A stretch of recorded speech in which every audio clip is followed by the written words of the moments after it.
everything exchange-traded funds. I'm your host, Bob Pisani. How will the Fed's hawkish stance on tapering and potential rate hikes affect the market in 2022? Let's find out what the CEO of one of the world's largest private investment firms is telling his clients. Gerard O'Reilly is co-CEO of Dimensional Fund Advisors, one of the largest value managers in the world and a leader in converting mutual funds into ETFs. Also joining us is Nate Geraci, president of the ETF store. Gerard, the reappointment of Jay Powell has the markets operating under the assumption that future Fed policy will now tilt towards a more hawkish stance.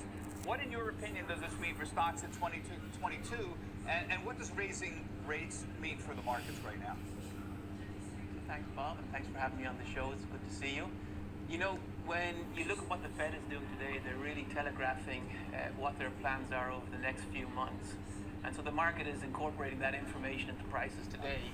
And so what we tell our clients is, well, let's look to the long term to see how markets have incorporated this type of information in the past. And when you look back over the past 40 years, Bob, the average monthly return on the US market has been about 1% a month. And when you look at it in months when the Fed has raised the target Fed funds rate or decreased the target Fed funds rate, it has been about 1% a month. And regardless of what the Fed has done, about 2/3 of the time, the market has gone up in months whether it's raised or decreased the target Fed funds rate. So the Fed is telling the market what it's planning to do. The market already has priced that in. So if the Fed does what the market expects, you can expect the long pull return on markets, in my view. And that's effectively